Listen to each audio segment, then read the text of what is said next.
bon? Je ne savais pas. C'est un monsieur qui chante et qui met des chaussures avec des semelles rouges? C'est oui. ça. C'est ça? Ah, d'accord. Mika, et c'est vrai, Ah oui! c'est presque à cause de lui Encore qu'il a... faut-il qu'il lève ses pieds. Hein.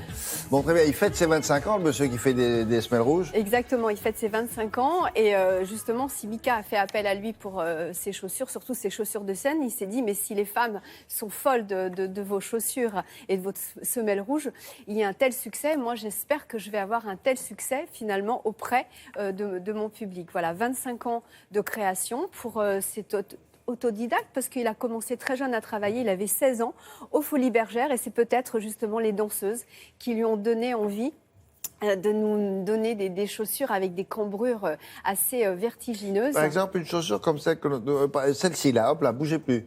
Celle-là, ça fait un talon qui fait à peu près combien?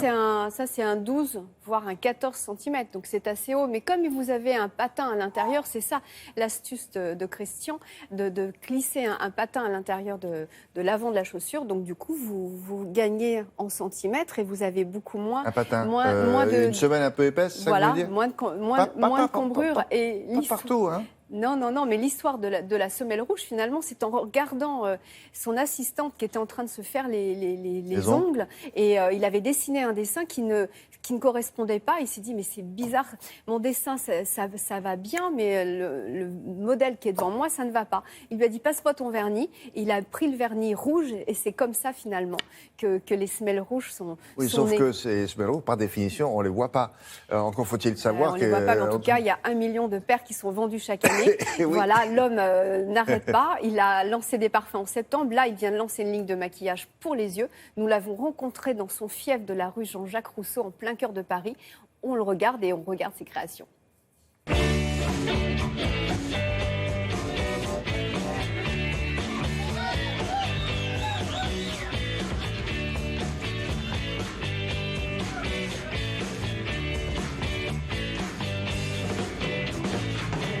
Moi, j'ai eu beaucoup de chance puisque j'ai eu une passion depuis que je suis petit, c'était de dessiner des souliers.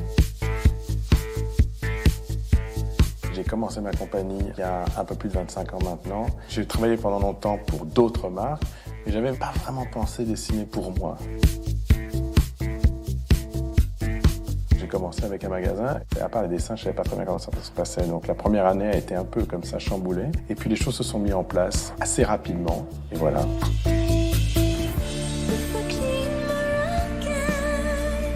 La semelle rouge est apparue en 93. Au début, je me suis dit, c'est très joli, je vais faire une semelle de couleur par saison. Et puis finalement, je l'ai gardée parce que c'est devenu très vite un signe de reconnaissance. C'est devenu une évidence pour les gens que j'avais une patte française. C'est plus que français, c'est même parisien. Vraiment, le dessin, c'est la première étape. En général, je m'isole pendant au moins 15 jours, pas à Paris, dans un endroit vraiment où j'ai pas le téléphone, dans les endroits chauds pour les collections d'été, dans les endroits plutôt plus frais pour les collections d'hiver. Il y a des influences à travers ce que je fais, à travers ce que je vois, à travers où je vais, à travers les femmes que je rencontre, à travers les spectacles que je peux voir, mais à travers les objets, même les textiles sont des choses très inspirantes. Mais c'est pas que chaque saison, je me dis j'ai besoin d'un thème. Je suis pas scolaire à ce point-là. Je dessine et c'est une espèce de continuation sur un dialogue amoureux avec les femmes. Et pour moi, un soulier existe uniquement, vraiment, quand je l'ai vu porter.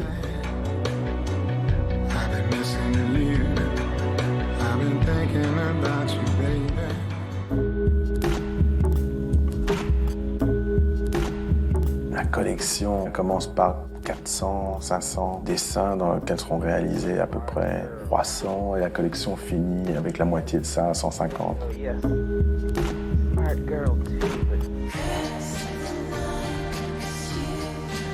Je suis né dans une famille de femmes, alors je suis né un peu féministe d'une certaine manière. Tout ce qui a tendance à pas seulement embellir les femmes, mais leur donner une forme de pouvoir, et puis la liberté est une chose qui m'a intéressé, toujours. Une femme qui décide de se maquiller, qui décide de prendre soin d'elle, c'est une femme qui est en charge d'elle-même. Et donc c'est une forme de liberté, on décide pour soi-même. C'est pour ça que la beauté, donc les vernis, les couleurs, etc., pour moi c'est assez proche des souliers. C'est un dialogue de soi-même à soi-même, mais c'est un dialogue aussi pour les autres. c'est s'exprimer soi-même.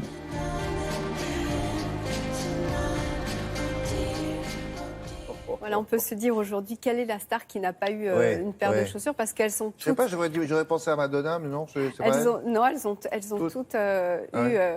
En tout cas, c'est vrai qu'aujourd'hui, la semelle rouge est un signe de reconnaissance. Et quand on sait qu'il dessine plus de 500 croquis chaque saison, et il n'en garde finalement que 200, c'est quand même assez incroyable le nombre de modèles qui peut nous séduire. D'accord. Une paire de chaussures Louboutin, pour ceux qui n'en ont jamais vu, ça c'est du fourchette entre...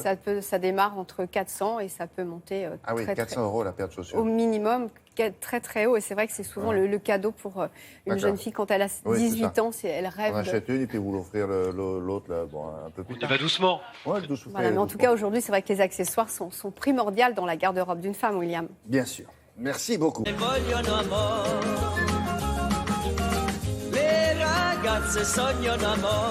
Il y a un instant avec Isabelle Chalençon, des 25 ans de Christian Louboutin. Là, il s'agit de 50 ans, figurez-vous. Vous allez revoir une voiture que vous avez peut-être découverte pour certains d'entre vous il y a une cinquantaine d'années. C'était la Fiat 124. Elle était déjà décapotable ? Oui, à l'époque, il y a 50 ans, il y avait toutes les versions. Il y avait la berline et il y avait aussi le speeder. Il y a eu une interruption, donc à partir de 85, la production s'est arrêtée et Fiat a décidé de ressortir ce petit cabriolet 2 places, plutôt joli, en s'inspirant avec des lignes plus modernes, mais en s'inspirant un petit peu du véhicule de l'époque. De ce qui avait été fait à l'époque. Il y a un marché pour ça ? Alors, c'est ce qu'on appelle un marché de niche, c'est-à-dire il y a peu de gens qui s'intéressent à ce genre de véhicule. Mais les constructeurs, à l'heure actuelle, essayent d'être présents dans tous les marchés. Alors, il y a évidemment le SUV, on ne parle que de SUV, tout le monde sort son SUV, mais il y a des clients qui ont envie de rouler dans ce genre de voiture. C'est des voitures plaisir. Alors, c'est pas des voitures confortable, il faut descendre dans la voiture, mais c'est des voitures plaisir, on roule cheveux au vent, c'est très mignon, c'est très agréable, on va dire, sur des petites routes quand il fait beau. Nous, on l'a essayé en Normandie, il faisait pas chaud, mais enfin, on a quand même roulé un petit peu décapoté. Allons-y.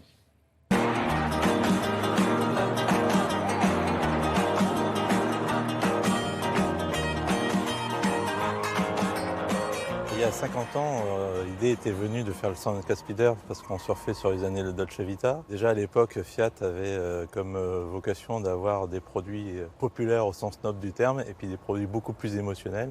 Et donc on avait dans la gamme Fiat une berline 124 et en même temps son alter ego en version cabriolet, le Spider 124. À l'époque, c'était Pininfarina qui avait dessiné la voiture, qui a même été plus loin que ça, parce que par la suite, il l'a même commercialisée sous son propre nom, sa propre marque.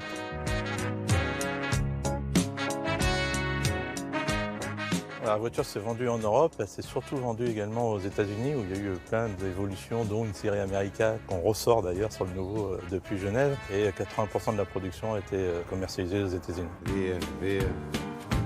Vieni via di qui. Niente più ti lega questi luoghi, neanche questi fiori azzurri. Via, neanche questo tempo. On a voulu refaire vivre la Bella Fiat, comme on l'appelait à l'époque. On a une gamme Fiat aujourd'hui qui s'étend de plus en plus, qui se veut également couvrir tous les secteurs du marché et en particulier également les niches. Et dans les niches, il y a le marché du roadster qui est pour nous quelque chose d'intéressant à travailler parce que ça fait également partie de l'histoire de Fiat depuis toujours.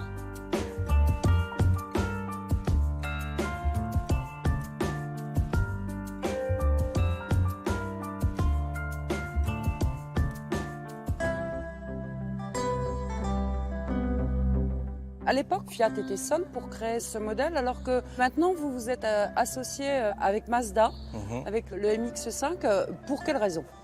La principale raison, c'est de profiter d'une plateforme qui est totalement dédiée à cette voiture-là, parce qu'aujourd'hui, sur le marché des roadsters, toutes les voitures sont dérivées ou déclinées de plateformes qui donnent naissance avant tout à des berlines et qui après sont transformées pour être des spiders ou des cabriolets. Là, on a la chance de profiter d'une plateforme qui est exclusive, qui a été pensée pour ce type de voiture, ce qui permet d'avoir tous les avantages en termes de plaisir de conduite et de sensations que ne donnent pas forcément des spiders déclinés de berline.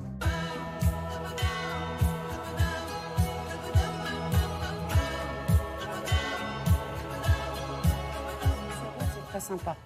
Ah oui, ça leur va bien la musique d'Umberto Tozzi. forcément, Ouais, bien sûr. une Très bien. italienne. Et elle, Alors, elle a des concurrentes Elle ou a pas une concurrente, puisqu'elle est construite sur la même plateforme, sur la même base que la Mazda MX-5.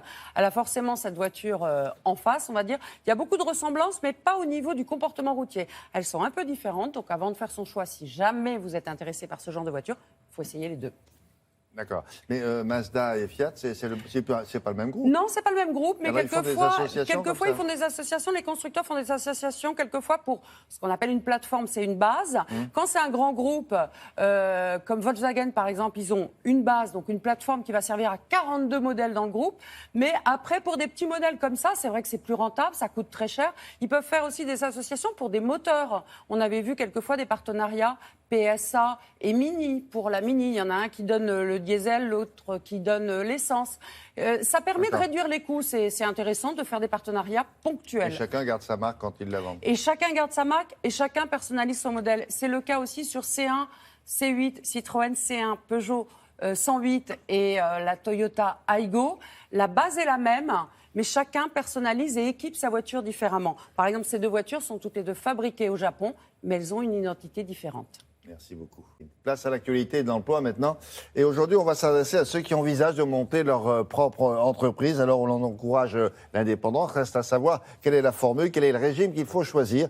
Alors, si c'est celui de l'auto-entrepreneur, d'ailleurs, aujourd'hui, on appelle ça différemment, on dit des micro-entrepreneurs. Alors ça marche pas trop mal, mais c'est fragile en matière de protection sociale. Alors, avec Sophie Pignal, on va voir comment vous présenter une alternative très intéressante à ce projet-là. Regardez.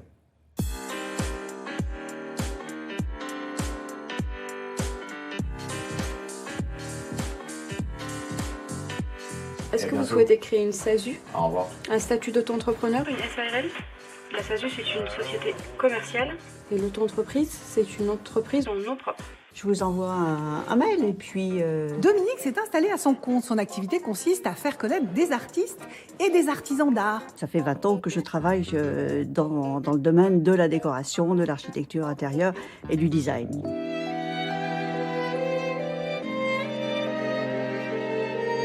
J'ai orienté donc mes recherches sur deux axes. Il y avait l'auto-entrepreneur qui était une formule, on va dire, assez facile d'accès. Et puis, je me suis intéressée aussi à la SASU. Si le régime de l'auto-entrepreneur offre souplesse et simplicité, il a aussi ses limites.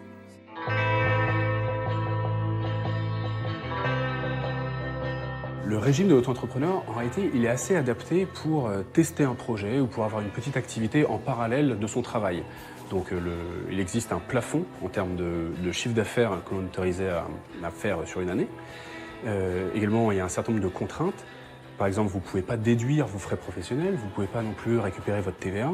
Et en tant qu'auto-entrepreneur, vos biens, ceux de votre conjoint, ne sont pas protégés en cas de problème. La SASU compte un certain nombre d'avantages.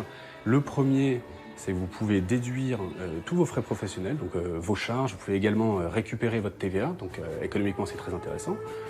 Le second avantage réside dans la protection de vos biens. Donc c'est une société à responsabilité limitée. Donc en cas d'échec, malheureusement, vos biens ou ceux de votre conjoint ne seraient pas à risque. Troisièmement, en matière de couverture sociale, c'est très intéressant, vous êtes affilié au régime de la Sécu, donc c'est le régime classique en ce qui concerne la maladie, la retraite et même la prévoyance. Et peut-être le dernier avantage, celui-là il est un peu plus pratique, c'est que d'un point de vue extérieur, votre société est enregistrée au RCS, donc au registre du commerce, donc c'est un gage de crédibilité et de sérieux de votre activité. Les choses se passent vraiment très très bien et nos clients sont ravis d'avoir ce lieu qu'ils leur est proposé. Auto-entreprise, société par action simplifiée, unipersonnelle, quel que soit votre choix, prenez le temps de vous informer avant de vous lancer.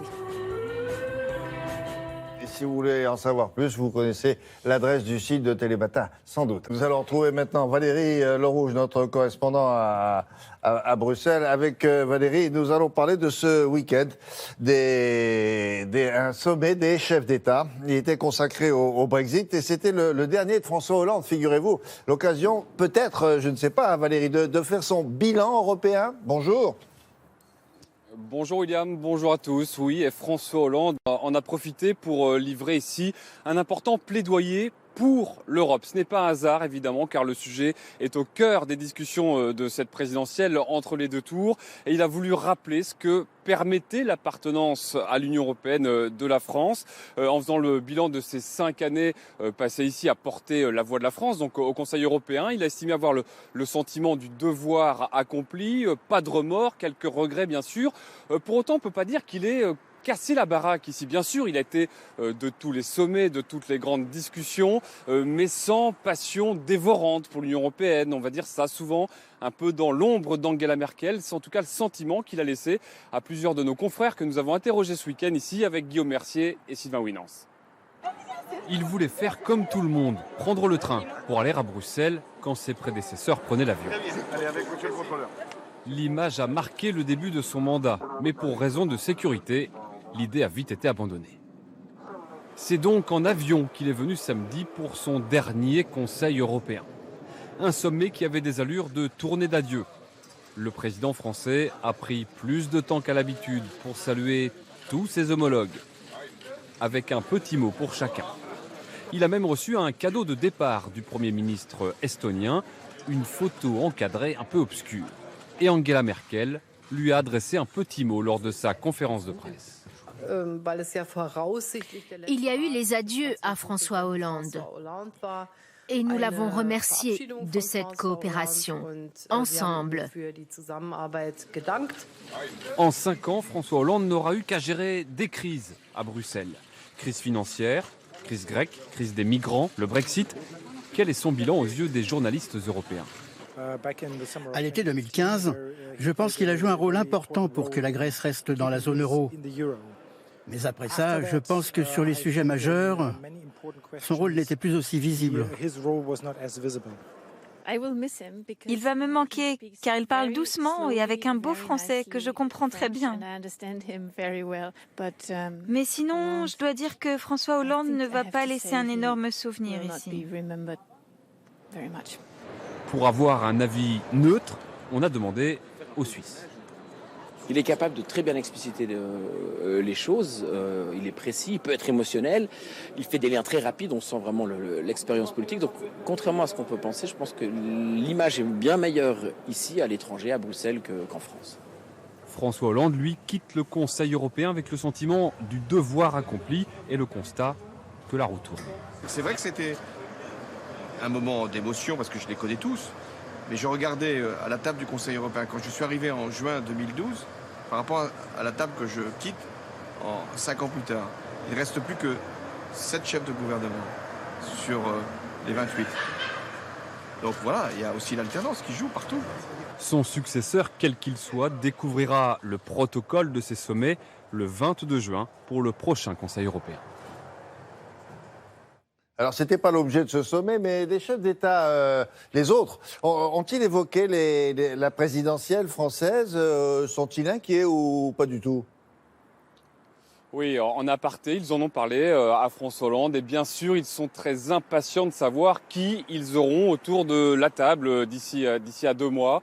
Leurs préférences, ils ne le disent pas très ouvertement, mais va sans surprise à Emmanuel Macron. Ce serait un changement dans la continuité. Si c'est Marine Le Pen, ils savent que ce sera le début d'un gros bras de fer. Elle promet d'importantes réformes en profondeur avec l'Union et un référendum pour ou contre la sortie de l'Union européenne. Évidemment, 1 an après le Brexit, c'est tout ce qu'on craint ici. Merci beaucoup. À plus tard, Valérie.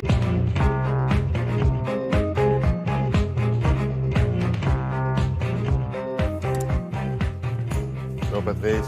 Bonjour William, bonjour à tous. Bonjour compteur.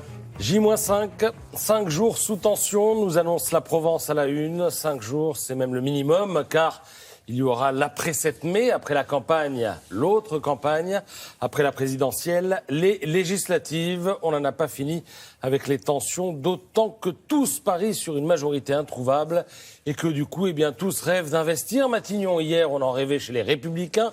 Barouin faisait savoir qu'il était disponible. Aujourd'hui, on en rêve aussi chez Mélenchon. Quand la semaine dernière, Politis titrait sur la nécessité de rebondir, ça n'était pas qu'un simple slogan. Alors, surprenante jusqu'au bout, cette élection. Dans les Échos, Cécile Cornudet écrit que cet entre-deux-tours est un piège à soutien, que les appuis sont susceptibles de se changer en poison, qu'on entend davantage les voix qui se murent ou refusent de choisir que les autres voix. La presse écrite, elle, a décidé de choisir. Les préférences des uns et des autres, en général, on les connaît, ce qui n'empêche pas des prises de position ce matin qui sont plutôt claires. C'est le cas dans La Croix, sous la plume de Guillaume Goubert. Le moment est venu pour nous de prendre nos responsabilités, écrit le patron du journal. Nous n'acceptons pas l'idée d'un choix déterminé par la crainte. Face à ce qui risque d'advenir avec Marine Le Pen, l'abstention ne suffit pas. Le programme d'Emmanuel Macron ne peut recueillir notre pleine adhésion, mais parce que ce candidat a fait un choix de rassemblement et de confiance dans l'avenir, eh bien, nous lui apportons notre soutien. Fin de l'édito. Alors, du côté de Libération, sans surprise, les choses sont aussi dites à la une le plus clairement du monde. Pourquoi c'est toujours non, titre le journal, faisant ainsi référence à une une qui fit date et qui remonte à 2002. À l'époque, après que Jean-Marie Le Pen eut accédé au second tour de la présidentielle, eh bien Libération avait titré, comme on le voit, non. Alors on s'habitue à tout et on a grand tort, écrit ce matin Laurent Geoffrin.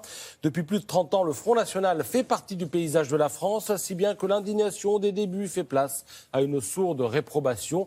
Une levée de masse en 2002, une protestation utile mais limitée en 2017. C'est pour réveiller la vigilance que Libération publie ce numéro spécial FN, non pas pour crier vainement au fascisme ou pour revendiquer une position morale surplombante et confortable, mais pour rappeler ce qu'est le FN et quel danger il représente pour nos valeurs républicaines. Fin de citation. Suivent 16 pages, oui, 16 pages. Libération a mis les moyens qui démolissent le parti de Marine Le Pen. Alors si Marine Le Pen attendait du soutien du côté du Figaro, elle risque de ne pas voir venir grand-chose ce matin. Le quotidien rappelle qu'entre le programme économique et social d'Emmanuel Macron et celui de Marine Le Pen, eh bien, il n'y a pas photo. Le premier propose des mesures de bon sens. La seconde préconise une forme invraisemblable de régression, écrit Paul-Henri Dulimbert, qui trouvera à son édito quelques échos, précisément dans Les Échos, qui donnent la parole au monde patronal ce matin. Alors ça donne ce que le journal économique appelle un cri d'alarme. C'est assez rare pour être souligné. Les chefs d'entreprise n'ont pas l'habitude de sortir du bois, mais là, ils lâchent leur coup. Alors Bouygues, par exemple, parle de catastrophe économique. Si Marine Le Pen était élue, la fin de l'euro, ce serait une ineptie pour Michel-Édouard Leclerc, une rupture de compétitivité pour le patron de Michelin, etc., etc. Même si les témoignages sont à charge, Les Échos précisent que pour beaucoup de chefs d'entreprise, le fait de prendre position contre le Front National ne va pas toujours de soi. Voilà. Merci pour l'essentiel de la presse ce matin. À tout à l'heure. Des culottes, des bottes de moto, un blouson de cuir noir avec un aigle sur le dos. Sa moto qui partait comme un boulet de canon semait la terreur dans toute la région. Il s'agit d'un objet, une fois de plus, connecté, Yann ? Oui, exactement, un objet connecté. Puis vous l'avez dit, lourd tribut, effectivement. Ah oui, il y a 4 millions de roues motorisées en France et c'est 24% des tués sur la route. Donc le tribut est très très lourd. Il s'agit d'un boîtier que l'on fixe à l'arrière du casque, donc vraiment à hauteur d'homme, vous voyez, à l'arrière. Voilà, vous le voyez là, il a 2 à 3 avantages. Le premier, c'est que dès que vous décélérez, non pas dès que vous freinez, mais dès que vous décélérez un peu, à l'arrière, ça va s'allumer rouge, comme si vous freiniez. Ce qui veut donc donner une information aux conducteurs de voitures ou de camions qui sont autour de vous, c'est que vous êtes en train de ralentir déjà. Il y a un accéléromètre à l'intérieur et donc qui s'allume rouge dès que vous décélérez un petit peu. Ça, c'est un premier. En cas d'accident ensuite, ce petit boîtier se décroche, se désolidarise du casque. Et donc, à partir de ce moment-là, vous pouvez recevoir une alerte si vous êtes un ami ou de la famille.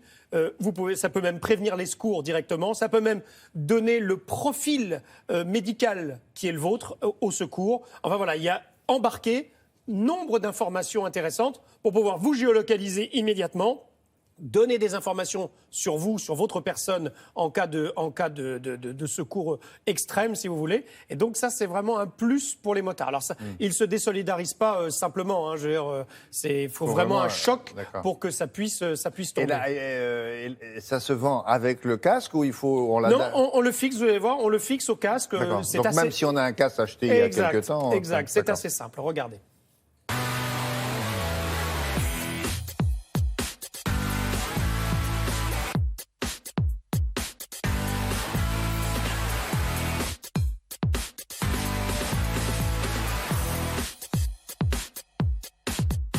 Le concept de Cosmo Connected, c'est un feu stop connecté pour motards qui s'allume lorsqu'on décélère et qui prévient les secours en cas d'accident. Le produit s'installe de manière très simple. On a un petit support qu'on peut coller en double face sur n'importe quel type de casque.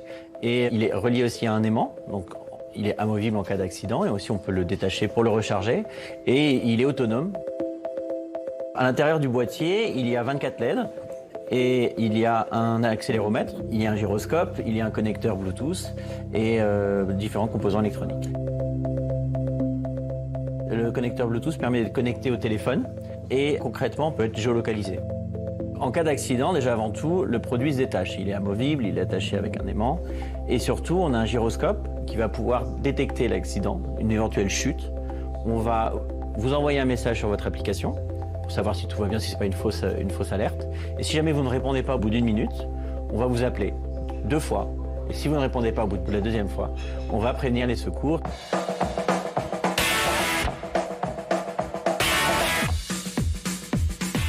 On peut prévenir les proches, envoyer soit un SMS, soit les appeler. Les secours peuvent être alertés des prescriptions médicales du motard. On peut totalement renseigner son groupe sanguin et d'autres informations importantes.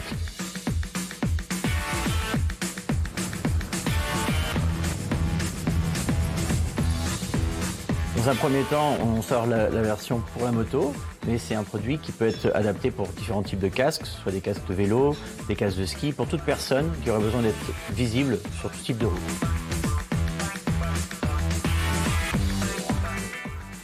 Vous savez ce qu'on peut faire aussi? On peut faire une véritable carte des lieux accidentogènes, par exemple. Oui. Parce qu'à chaque fois qu'il y aurait un accident quelque part, ça pourrait être immédiatement répertorié. Ce qui serait peut-être intéressant aussi. 140 grammes, 8 heures d'autonomie. Le tarif, ce sera 119 € à partir de cet été. Ou alors, si vous allez sur le site de crowdfunding sur lequel il est encore, ce produit. Il est en crowdfunding, là? Il est en crowdfunding, exactement. Et il est beaucoup moins cher. Je ne me rappelle plus du prix. Mais ça il est beaucoup moins cher. Pourquoi? Comme une batterie? Exactement, comme avec un port USB, vous le rechargez et il est autonome 8 heures. Ce sera sinon ensuite dans les magasins, bien sûr, de vêtements et d'ustensiles moto. Et également dans les moto-écoles. Il sera à la disposition de ceux qui apprennent. D'accord. Merci Yann. On verra ça dans quelques minutes. Après les 4 vérités que voici, Caroline Roux reçoit ce matin David Racheline. Alors, il est sénateur du Var, maire de Fréjus, directeur de campagne de Marine Le Pen. Hier, les 2 candidats se sont rendus coup pour coup et le ton monte à la veille du débat puisque chacun cherche maintenant à séduire au-delà de son camp.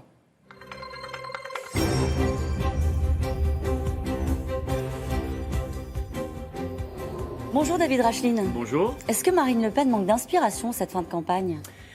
Non, pas du tout.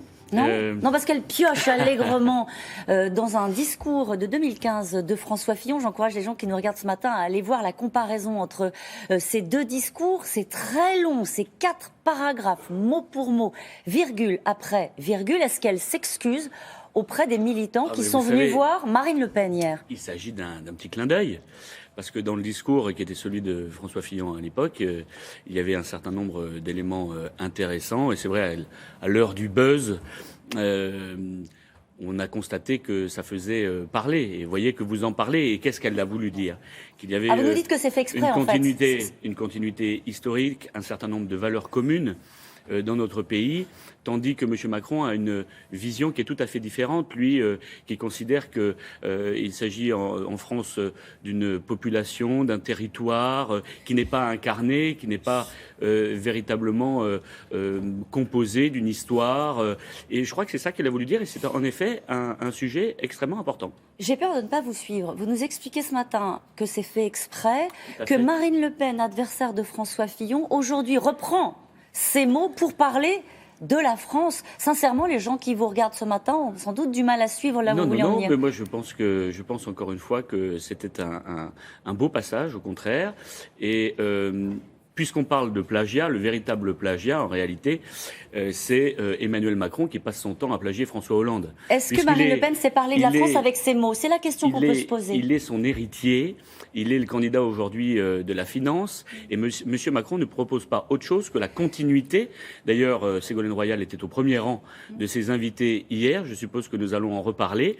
Et il y a un véritable danger à voir encore pendant 5 ans continuer la politique catastrophique de M. Hollande. Quant à Marine, Elle a évidemment fait un discours hier, vous l'avez vu, de plus d'1 heure, où elle a eu l'occasion de s'exprimer sur tous les sujets. Juste quelques questions, si vous voulez bien répondre. Est-ce que vous excusez auprès des militants qui sont venus voir du Marine Le Pen et qui ont eu une partie de François Fillon? Non, encore une fois, ce clin d'œil, je crois, a été apprécié, y compris par l'ensemble des électeurs de M. Fillon. Le problème, c'est que c'est important les mots en politique, David Rachlin. Vous êtes d'accord avec ça? C'est vrai. Alors on entend Marine Le Pen nous dire quelle est la candidate de la France qui se lève tôt. Ça, c'est du Sarkozy. Elle stigmatise son ennemi du monde de la finance. Ça, c'est du Hollande. Elle parle des oligarques. Ça, c'est du Mélenchon. Ça veut dire que dans cet entre-deux tours, Marine Le Pen, au fond, fait une compilation du meilleur du système. Mais vous savez, il n'y a pas de thème réservé à tel ou tel autre candidat. Et il est arrivé à Marine d'utiliser tous ces mots-là bien avant ceux que vous avez cités ici. Ce qu'elle a souhaité démontrer, ce que je vous indiquais à l'instant, c'est qu'il y a un véritable danger à voir mettre en œuvre la politique que propose M. Macron. Parce qu'il va se soumettre à des intérêts qui ne sont pas les intérêts des Français. Ça va être tantôt l'Union européenne, tantôt le MEDEF, tantôt l'UOIF même, j'ai vu, qui avait appelé à voter pour lui. Au moment où les Français doivent faire un choix, je crois qu'il était essentiel qu'elle puisse exprimer cela. C'est juste une compilation désormais l'entre-deux tours, au fond, d'éléments, de candidats qui étaient présents soit avant le premier tour. Non mais c'est important, pardon, on est à 5 jours d'une présidentielle, David Rachlin. C'est pas une histoire de buzz. Vous êtes un petit peu caricatural. Et je ne sais pas si vous étiez là hier, mais elle a fait un discours au contraire extrêmement intéressant, qui est disponible en ligne sur notre site internet, où elle a parlé de son projet, du patriotisme économique qu'elle veut mettre en œuvre, de notre volonté de soutenir et de défendre les services publics, de protéger notre modèle de protection sociale, de sortir immédiatement de Schengen pour protéger les Français face au terrorisme, face à l'insécurité, face à une immigration qui devient totalement incontrôlable, quand M. Macron, encore une fois, propose, lui, de se vautrer dans la même politique que M. Hollande, avec, encore une fois, plus de 250 000 étrangers qui rentrent sur notre territoire chaque année, avec une Union européenne qui devient absolument insupportable et qui nous impose une politique que les Français, dont les Français ne veulent plus. Son ennemi, c'est la finance ?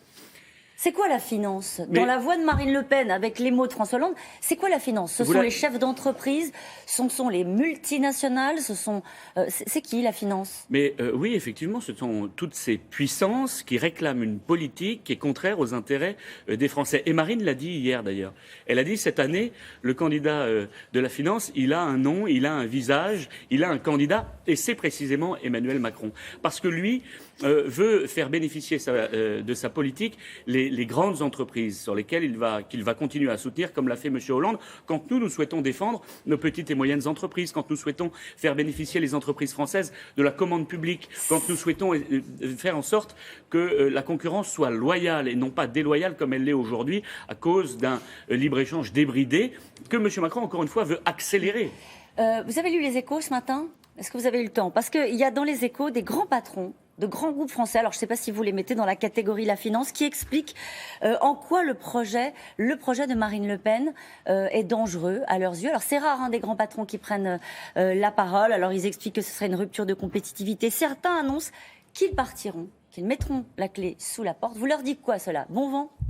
Non, mais vous savez, je crois qu'il y a une volonté de la part d'un certain nombre de gens, particulièrement des puissants, de faire peur. Alors ils essayent de faire peur, mais moi je crois que ça ne prendra pas. La réalité, c'est que c'est aujourd'hui qu'il y a une situation dramatique, 9 millions de pauvres, 6,5 millions de chômeurs, un déficit majeur de compétitivité en effet, des charges beaucoup trop importantes, peut-être pas pour eux en effet, mais pour nos petits entrepreneurs, pour les petites et moyennes entreprises, pour nos artisans, pour nos commerçants qui sont soumis aujourd'hui à des contraintes administratives insupportables et que nous devons aider. Et nous avons fait le choix dans le cadre de cette campagne, en priorité, c'est vrai, d'aider ces petites entreprises, c'était la question. D'aider ces petites et ces moyennes entreprises, la catégorie, le monde de la finance. D'aider ces petites et moyennes entreprises, tandis que celles-là, manifestement, ont été suffisamment aidées par le passé. Ça ne veut pas dire du tout que nous souhaitons qu'elles partent, mais il y a une priorité dans le projet de Marine, c'est d'aider les entreprises qui sont les vraies entreprises créatrices d'emplois. Ce sont nos petites et moyennes entreprises, les entreprises de nos territoires. J'ai du mal à vous couper parfois. Vous avez là des grands patrons de grands groupes français qui embauchent des milliers d'emplois. Oui, vous savez quel est le premier employeur français? C'est l'artisanat. Et ce sont nos petits commerces qui sont en train d'ailleurs malheureusement de mourir. Il va falloir les aider et c'est ce que propose Marine précisément. Alors, vous êtes visé par une information judiciaire sur des propos haineux à l'encontre du maire de Sevran par le tribunal de Bobigny. C'est un juge d'instruction donc qui a été nommé. Stéphane Gatignon a été qualifié sur le réseau social de belle ordure à exterminer avec le reste. Bref, c'était sur l'une de vos pages d'un réseau social. Qu'est-ce que vous lui répondez? Est-ce que vous avez été approché par la justice? Ce sont des propos qui sont évidemment éminemment condamnables. Il n'y a aucun doute là-dessus. C'est un commentaire qui a été publié sur mon profil Facebook. Je n'aurais moi-même jamais tenu ce style de propos, évidemment. Je parlais, ceci étant dit, dans ce post Facebook, de l'attitude de M. Gatignon, qui a développé considérablement le communautarisme dans sa ville, comme beaucoup d'autres maires. Et il y a une vraie problématique là. Nous souhaitons lutter contre le communautarisme, nous attaquer à l'islamisme radical, à cet islam politico-religieux qui se développe sur notre territoire et qui est inquiétant, il faut bien le dire, et contre lequel ne veulent pas lutter nos responsables politiques jusqu'alors. Merci beaucoup, David Rachlin. C'est à vous, William.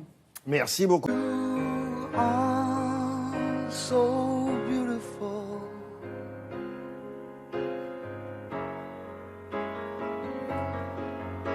Dans l'actualité de la santé avec Laurence Ostolazza, maintenant, on va s'intéresser à une des préoccupations essentielles, paraît-il, des patients en matière de chirurgie. Quand elles consultent, ou quand ils consultent, leur praticien, on leur demande, mais ça va me laisser quoi comme genre de cicatrice? Et c'est ça la première préoccupation?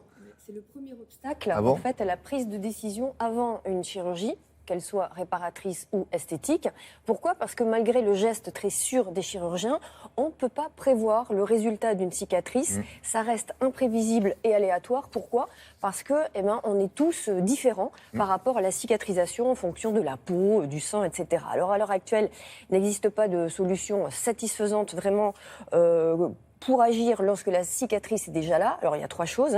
On peut opérer pour reprendre une cicatrice, on peut injecter des corticoïdes pour diminuer l'inflammation, et puis il y a le laser pour diminuer la rougeur des cicatrices sur quelques séances par exemple. Et puis, pour avoir la cicatrice la moins visible possible, il faut agir très en amont, le plus précocement possible dès le début de cicatrisation, dès le début de processus de cicatrisation, notamment dès la suture. Et il y a un nouveau dispositif qui vient de faire son entrée sur le marché. Nous sommes allés voir un chirurgien plasticien, justement, qui nous montre quel est ce dispositif.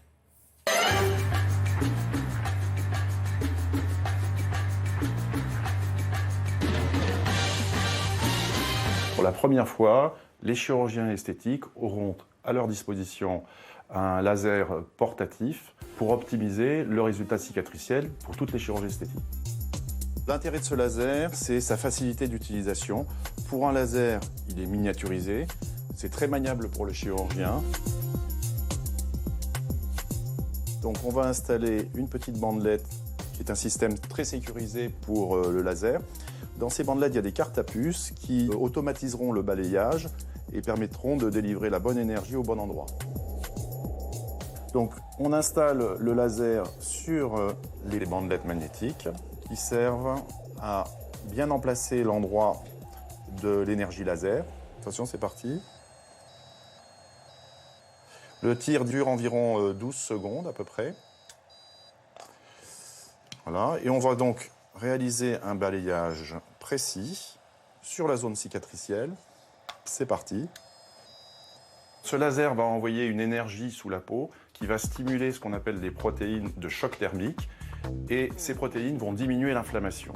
Donc, on aura une cicatrice de meilleure qualité, des fibres de collagène mieux organisées et une amélioration de la cicatrice de l'ordre de 40%. Épaisseur, largeur, pigmentation. Alors, le procédé est réalisé à la fin de l'intervention chirurgicale lorsque le chirurgien a fini sa suture. Et c'est à ce moment-là que les premiers processus de cicatrisation rentrent en jeu et sur lesquels le laser va agir. Les indications sont larges. Elles vont bien sûr intéresser surtout la chirurgie corporelle, dominée par la chirurgie esthétique des seins, aussi bien l'augmentation mammaire que la réduction mammaire ou le redressement des seins, mais aussi le reste de la chirurgie de la silhouette. On pourra quand même l'utiliser pour des cicatrices moins importantes, comme après l'ablation d'un grain de beauté un peu étendu sur une zone de mauvaise cicatrisation, comme le dos, les épaules, le thorax. Bon, ça a été testé, c'est pas un produit qui est en démonstration. Non, c'est pas pilote. Efficace ? Résultat optimum. Cicatrice post-opératoire nettement améliorée de 40% sur la qualité de la cicatrice, sur l'épaisseur, le relief et la pigmentation de la cicatrice. Alors, les indications, surtout la chirurgie des seins, en réduction mammaire surtout, parce qu'on comprend bien la cicatrice, on n'a pas tellement envie qu'elle se voit. Chirurgie du ventre, sur la tension abdominale, quand on fait des chirurgies, notamment après une obésité notamment, pour refaire la cicatrice. Sur le visage, non ? Sur le visage, absolument, c'est beaucoup plus délicat parce que c'est plus fin. Oui. Et la chirurgie après des accidents également, en opératoire. Bon, merci à suivre de vous. Vous allez leur expliquer pour commencer ce qu'est l'actualité de la publicité à l'étranger. Et vous allez voir avec Thomas Hervé, il a choisi un thème qui ne se démode jamais pour vendre des produits.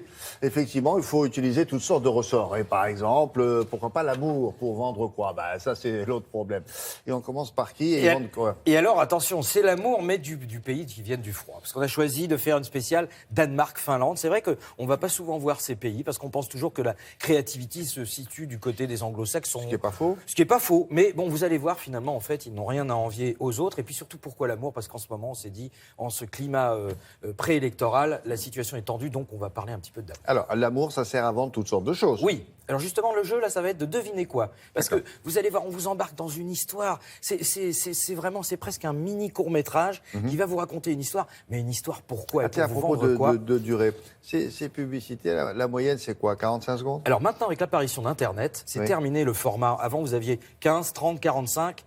Et si vous étiez très très riche, 1 minute. Maintenant, avec Internet, vous n'êtes plus limité. Donc très souvent, les publicités qu'on vous passe sont des publicités qu'on a resserrées un petit peu, puisque vous pouvez avoir des 1 minute 30, 1 minute 45, 2 minutes. Pourquoi ? Mais qui peut se permettre de passer 2 minutes ? Ça ne passe pas forcément sur la télévision, ça passe sur Internet. Non, donc mais sur Internet, je croyais au contraire que c'est l'endroit où vous allez le plus vite. Ah, pas du tout. Sur Internet, vous pouvez prendre votre temps quand vous avez un beau spectacle, une histoire, comme là, vous allez voir presque un mini court-métrage. Vous pouvez au contraire faire on voit même des spots de 3 minutes. C'est plus un spot, c'est un film. C'est pas un film, c'est un clip, voilà, entre les deux, exactement.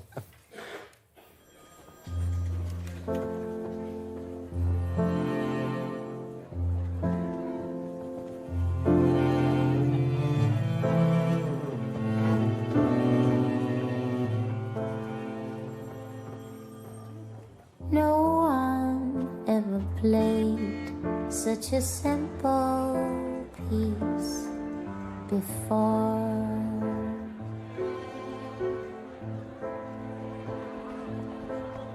Not the way we did,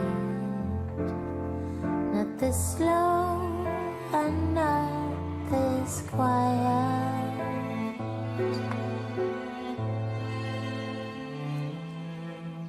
And no matter what these people say,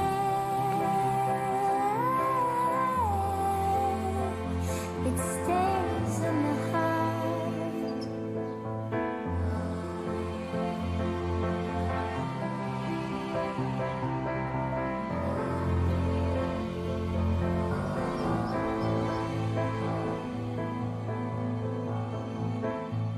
Voilà. Eh oui. Bon là, vous avez vu, vous avez peut-être certains sur le plateau ont deviné la fin, mais par contre le produit, fallait être très très fort. En revanche, là, vous allez voir le produit, est mis en scène, parce que ce qui est très important, vous avez vu dans la petite histoire, finalement les fleurs on les voit pas beaucoup. Non. Donc on peut se dire, certains peuvent se dire, écoutez, moi je paye quand même suffisamment cher, ma marque elle est pas très mise en avant. Là vous allez voir dans le spot qui suit, c'est le contraire. Dès le début vous allez voir le produit.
Là, c'est très courageux. C'est mignon, c'était finlandais. Film muet. Film muet, vous avez vu. Mais là encore, on pourrait se dire, dites donc, l'annonceur, quand même, le produit, on l'offre, sa femme se barre. Non, là, c'est clair. Et puis surtout, c'est drôle. Et là, on va terminer par, attention. C'est clair pour des lunettes.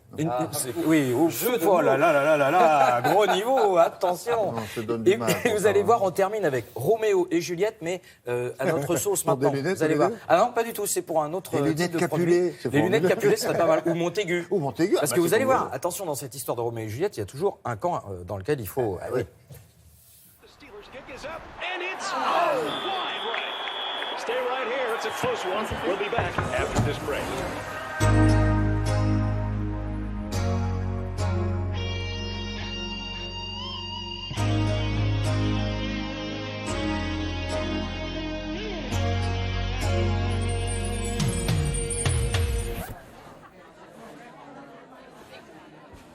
No. Voilà.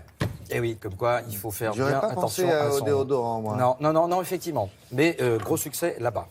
C'était en Merci Danemark. beaucoup. Non, à l'actualité.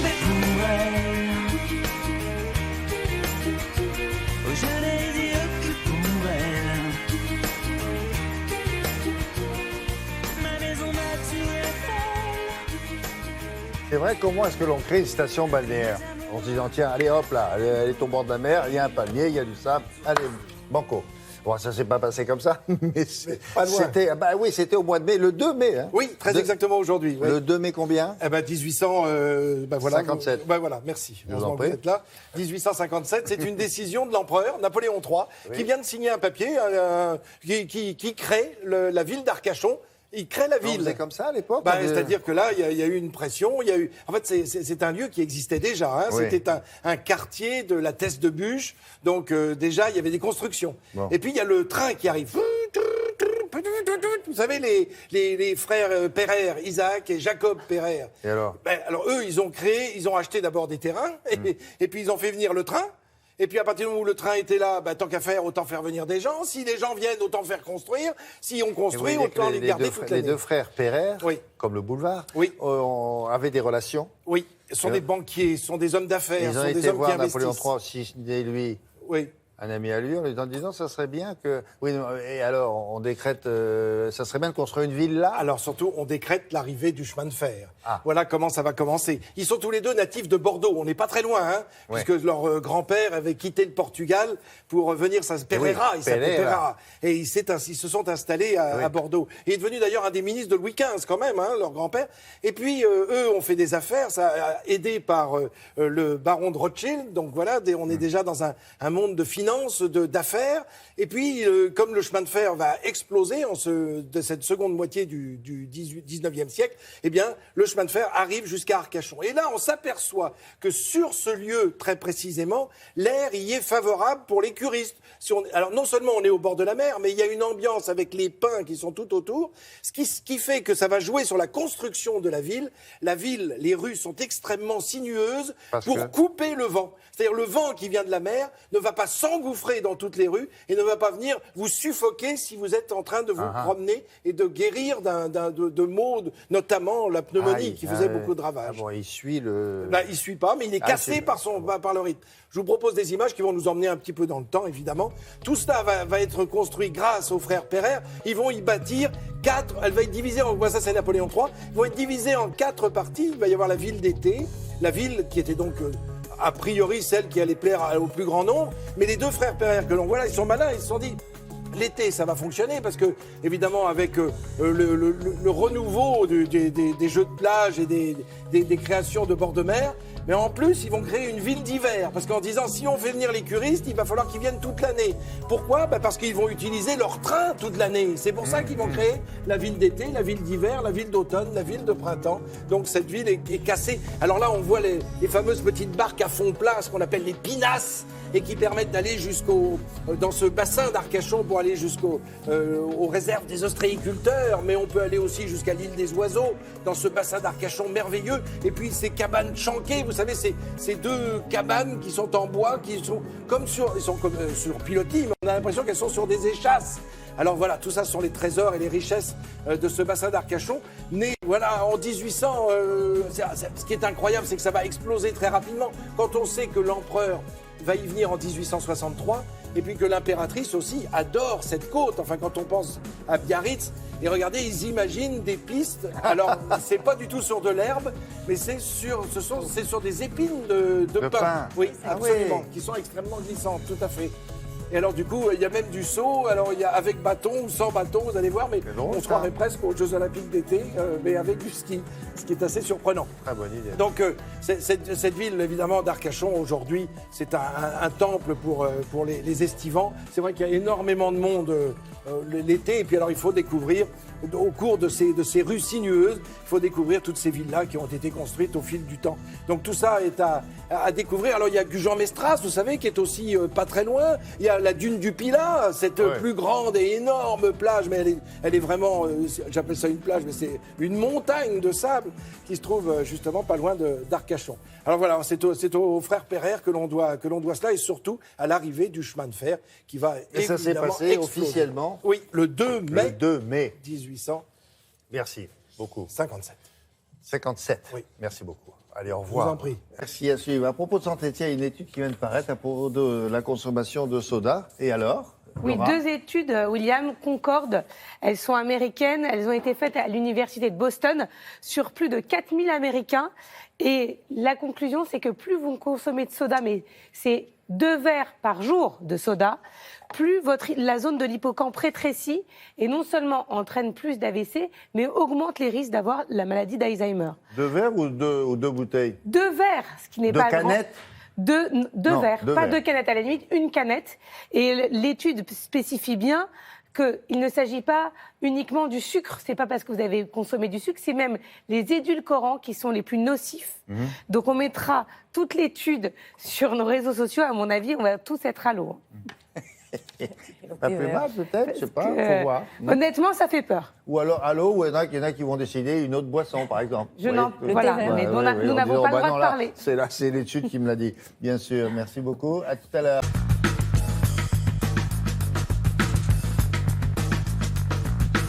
Quand on vous dit aujourd'hui, il fera à peu près, je crois, d'après ce que disait Nathalie, à peu près 15 degrés en France, ou moins la moyenne 14-15 degrés, on parle en degrés Celsius.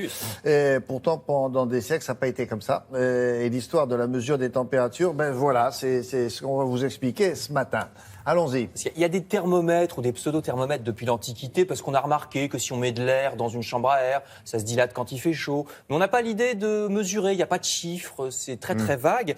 L'idée n'arrive qu'au XVIIe siècle, et chaque inventeur, au début, met un peu les graduations qu'il veut. Donc ça ne sert à rien, parce qu'il n'y a pas de thermomètres qui vont ensemble.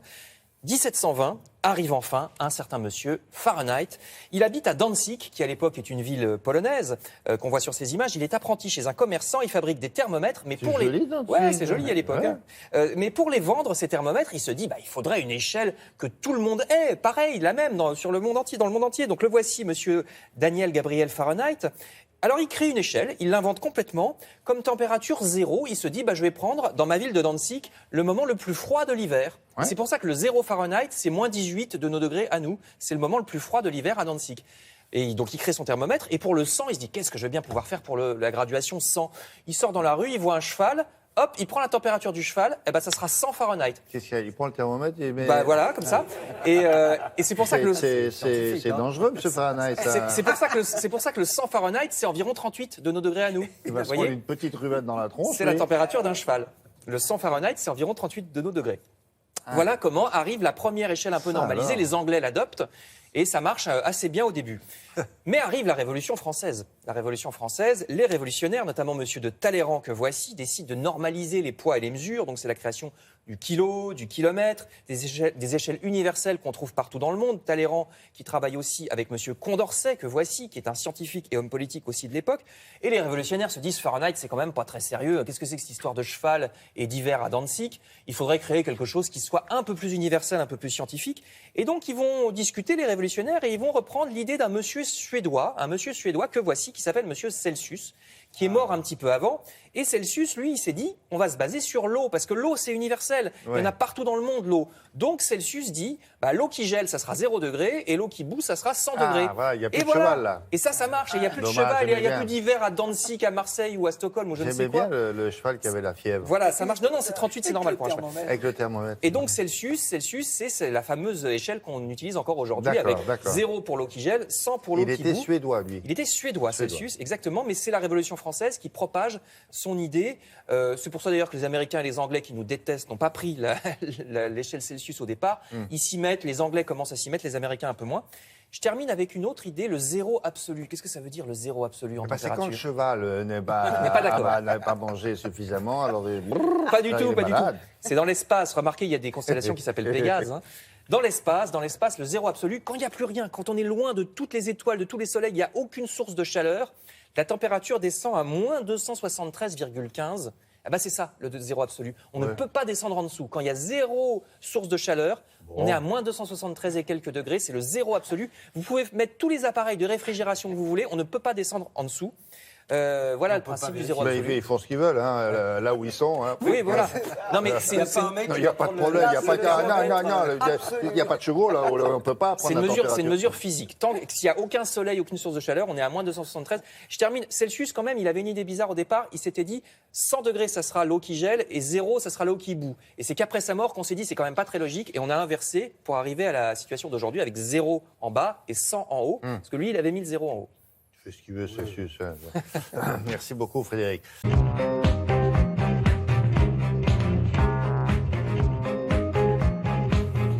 Et on commence par Walker Evans, rétrospective au Centre Pompidou. Je rappelle que c'est un photographe né en 1903, mort en 1975, photographe américain, l'un des plus importants du XXe siècle.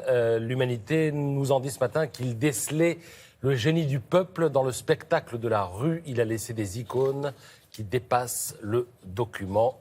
Preuve à l'appui, ce métayer extrêmement célèbre. Alors, l'Humanité se pose aussi la question, pourquoi un tel engouement pour le travail de Walker Evans, qui propose souvent des images austères ?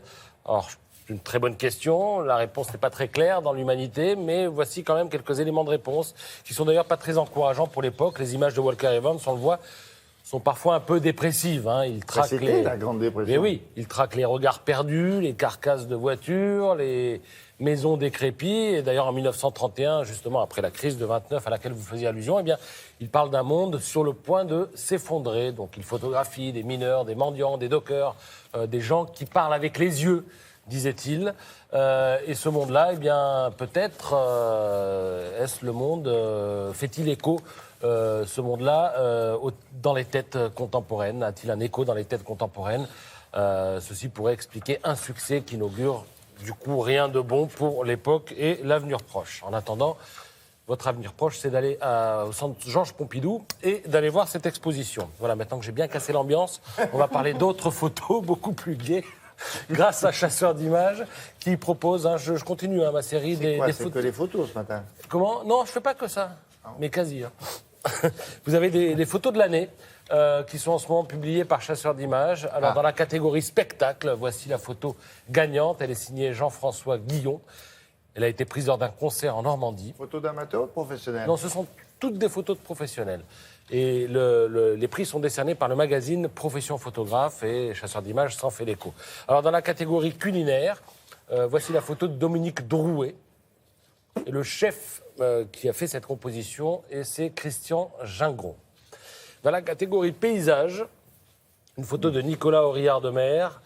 La photo a été prise en Islande, dans la ville que je ne connais pas, mais que je vais essayer de bien prononcer, de Reynisdrangar. Et puis alors, dans la catégorie nature et environnement, photo de Guillaume Ruopolo. Il s'agit tout simplement là d'un plongeur qui découvre un tank de la Seconde Guerre mondiale. Oui. Lequel tank est sur le pont d'un navire, lequel navire a été coulé. Voilà. Et je termine avec la bande dessinée du jour. Le titre, c'est Duel. C'est signé Renaud Faras. C'est chez Casterman. Et alors, c'est l'adaptation d'une nouvelle de Joseph Conrad qui raconte en quelque sorte l'affrontement homérique de 2 hussards de la Grande Armée.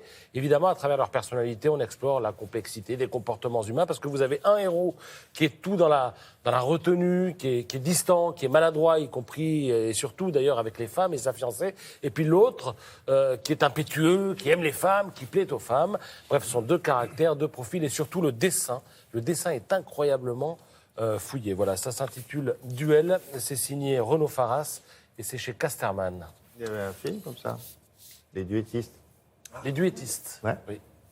Bah, ils se battent en duel du Ils se battent début en à la duel fin. aussi, les hussards. Mhm.